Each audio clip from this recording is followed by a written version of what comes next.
এই মুহূর্তে যে ছবি আপনাদের সামনে তুলে ধরছি, মুখ্যমন্ত্রী মমতা বন্দ্যোপাধ্যায় তিনি কলকাতা বিমানবন্দরে এসে পৌঁছেছেন এবং উত্তরবঙ্গ সফরের উদ্দেশ্যে রওনা দেবেন মুখ্যমন্ত্রী। আর কিছুক্ষণের মধ্যেই এই মুহূর্তে প্রশাসনিক আধিকারিকরা রয়েছেন তার সঙ্গে। সরাসরি সেই ছবি আপনাদের সামনে তুলে ধরছি। কলকাতা বিমানবন্দরে পৌঁছলেন মুখ্যমন্ত্রী এবং এখান থেকে উত্তরবঙ্গের উদ্দেশ্যে রওনা। কারণ আমি আজকে আলিপুরদুয়ারে হাসিমারায় যাব, ওখানে আমার রিভিউ মিটিং করব। তারপরে আলিপুরদুয়ার জেলার কি অবস্থা আছে সমস্ত সবাইকে ডেকে রিভিউ মিটিং করব। করার পর আজকে আমি হাসিমারায় থেকে যাব, কারণ রাত্রিবেলা তো কিছু হয় না জঙ্গল বা পাহাড়ে। কালকে আমি ওখান থেকে নাগরাকাটায় যাব, আরও কয়েকটা অঞ্চলে যাব। ওটা করতে করতে আবার রাত্রির হয়ে যাবে। তারপর উত্তরকন্যায় ফিরব। পরের দিন আমার মিরিকে যেখানে ডিজাস্টার হয়েছে সেখানে যাব। তারপরে ওখানে যেহেতু থাকার জায়গা নেই, মিরিক থেকে আমাকে দার্জিলিং যেতে হবে। দার্জিলিং আমি একদিন থাকব, কারণ ওখানে আমাকে দার্জিলিং কালিম্পং নিয়ে, মিরিক যেহেতু দার্জিলিংয়ের মধ্যে পড়ে, আমাকে একটা রিভিউ মিটিং করতে হবে তার পরের দিন করে। আমি তার পরের দিনই ফিরে আসবো উত্তরকন্যায়। শুক্রবার দিন আমি কলকাতায় ফিরে আসব, কারণ আমাকে ওখান থেকে ফিরতে ফিরতে রাত হয়ে যাবে। কলকাতায় ফিরে এসে আমার 5টা কালী পুজোর উদ্বোধন আছে, ওই কাজগুলো করব। বাদবাকি আপনাদের একটা ইনফরমেশন দিই।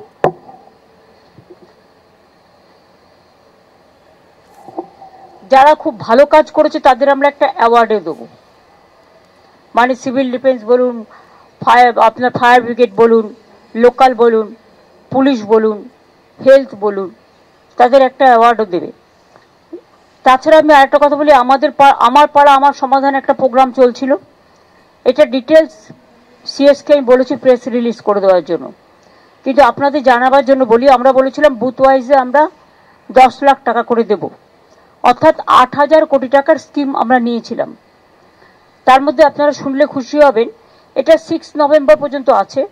এখন আমরা বিশেষ করে যেগুলো অ্যাফেক্টেড ডিস্ট্রিক্ট সেগুলোকে আরও একটু এক্সটেন্ডেড করতে হবে। তার কারণ হচ্ছে আধার কার্ডটা, তারপর কাগজপত্র সবই নষ্ট হয়ে গেছে, সেগুলো তাদের করিয়ে দিতে হবে। এই প্রোগ্রাম ছাড়াও এখনো পর্যন্ত আমাদের টার্গেট আছে 31,700 ক্যাম্প করার বুথ ওয়াইজে। তার মধ্যে এখনো পর্যন্ত আমাদের কমপ্লিট হয়েছে 28,300 ক্যাম্প।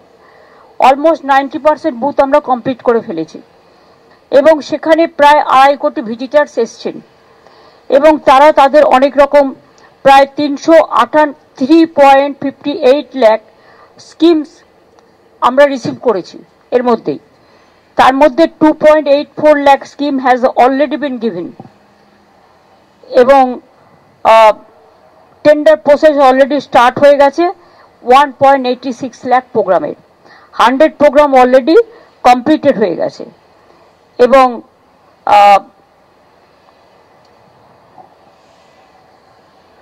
আমরা 94.7 লাখ 27.4 লাখ 81% অ্যাপাস ক্যাম্পস যেটা অ্যাফেক্টেড এরিয়া আছে সেখানে করা হচ্ছে এক্সটেনশন করে। যাদের সার্টিফিকেট হারিয়ে গেছে, যাদের আধার কার্ড হারিয়ে গেছে, যাদের সমস্ত ডকুমেন্টেশন হারিয়ে গেছে, তাদের ডুপ্লিকেট কার্ড সমস্ত ইস্যু করার জন্য। এই হচ্ছে আমার প্রোগ্রাম। আপনাদের অনেক ধন্যবাদ, আপনারা অনেক সহযোগিতা করেছেন এবং ডিজাস্টারের কাজ, রিকনস্ট্রাকশনের কাজ শুরু হয়েছে। সব বাড়ির জন্য আমরা 1,20,000 টাকা করে স্যাংশন করেছি। আর যে পরিবারগুলোকে আমি বলেছি যাদের 5 লাখ টাকা করে দেওয়া হয়েছে, তাদের আমি একটা করে স্পেশাল হোমগার্ডের চাকরির কথা বলেছি, সেটাও আমরা করে দেব। আমরা 15 দিন টাইম নিয়েছিলাম, আমরা তার মধ্যেই করে দেব।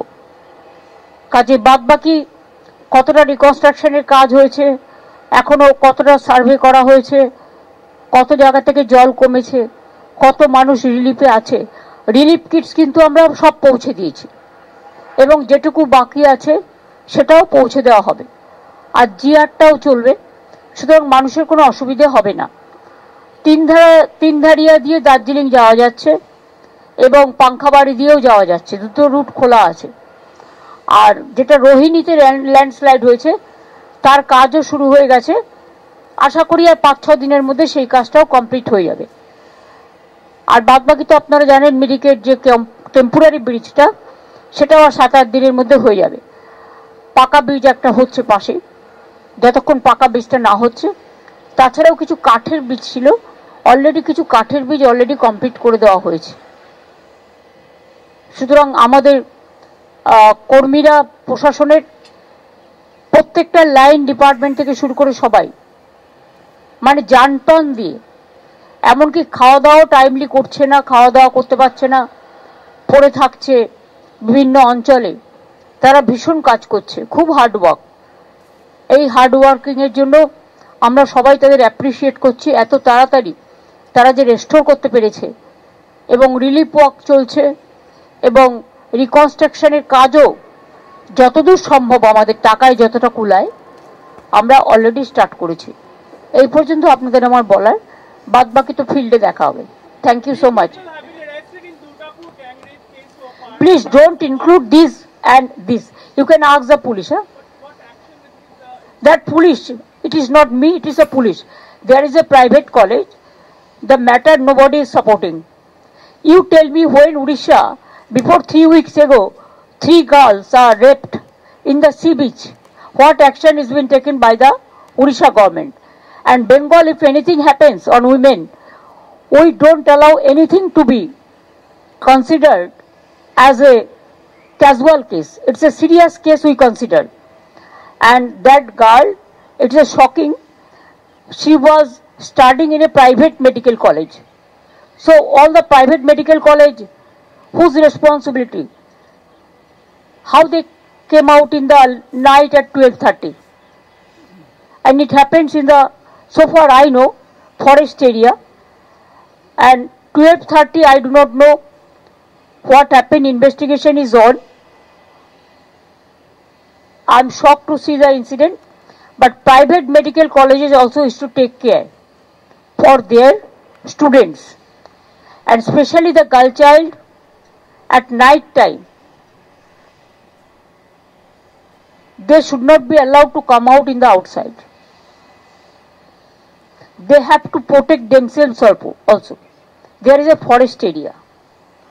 So whatever I have received the prima facie report, and police is searching all the people, and nobody will be excused. Whoever is guilty, they will be punished strictly. 3 already arrested. Whatever the girls given the statement, as per her statement, it is already they are arrested. So we will take stringent action, but don't mix up with this affected flood area and all this. When it happens in other state, it is also condemnable. Manipur you have seen so many, UP you have seen so many, Bihar you have seen so many, other state Odisha you have seen so many. There also we think government must take stringent action, because in our state even we charge sheeted the people within 1 month, within 2 months. Even lower court gave them the hang order also.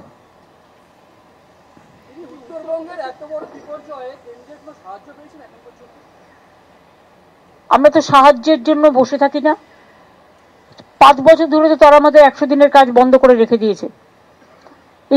আমাদের বাংলার বাড়ি করার কাজ বন্ধ করে রেখে দিয়েছে, Awas Yojana, rural road বন্ধ করে দিয়েছে, ফ্লাডের টাকা 1 পয়সা দেয় না, সর্বশিক্ষা মিশনের টাকা বন্ধ করে দিয়েছে, জলের টাকাও বন্ধ করে দিয়েছে। এই যে আমরা 9 কোটি মানুষকে খাদ্য সাথীতে দিই, ওরা কতটুকু দেয়? 1/4 তো দেয় না, সবটাই আমরা নিজেদের থেকে করি। আর জল সাথী প্রজেক্টেও 90% খরচা আমাদের হয়, এটা মাথায় রাখবেন। 9 কোটি মানুষ এখানে বিনামূল্যে 5 কেজি চাল পায়। তাছাড়াও সিঙ্গুর আলাদা পায়, নন্দীগ্রাম সিঙ্গুর আলাদা পায়, চা বাগান আলাদা পায়, স্পেশাল প্যাকেজ পায়। কাজে আমাদের গভর্নমেন্টের সব প্রোগ্রামই আছে সাধারণ মানুষের জন্য।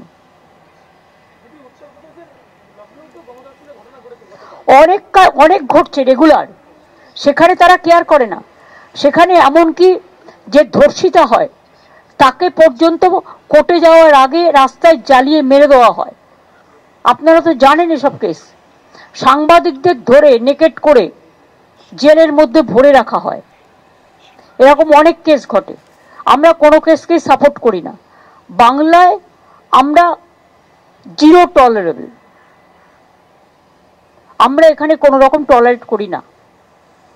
আর তারপরে বিভিন্ন রাজ্যের ছেলেমেয়েরা যেখানে পড়তে আসে, এবং তাদেরও আমি অনুরোধ করব রাত্রির বেলা না বেরোতে, কারণ পুলিশ তো জানতে পারে না কে কখন রাত্রিবেলা বেরিয়ে যাচ্ছে।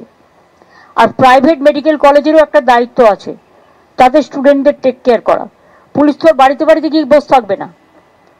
কেউ যদি রাত্রি 12:30টায় বেরিয়ে কোথাও যায়, ঘটনাটা নিন্দনীয়, আমি ঘটনাকে সাপোর্ট করছি না, যে যেখানেই যেতে পারে তার অধিকার, কিন্তু সবার একটা, যারা হস্টেলে থাকে তাদের একটা সিস্টেম আছে। ও ফার্স্ট ইয়ারের স্টুডেন্ট এবং এটা প্রাইভেট কলেজ, আমি ডিটেলস খবর নিয়েছি এবং আমি পুলিশকে বলেছি স্ট্রিনজেন্ট অ্যাকশন নিতে। Nobody will be spared.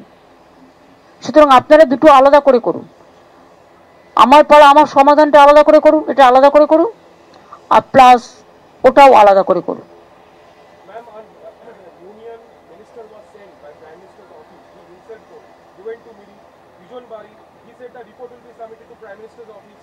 He cannot do it without the state government, because he can visit some area, but does he know the details in the area?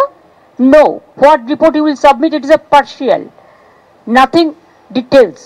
Details only can give the field officers. This is politics, nothing else. Political virus. Thank you.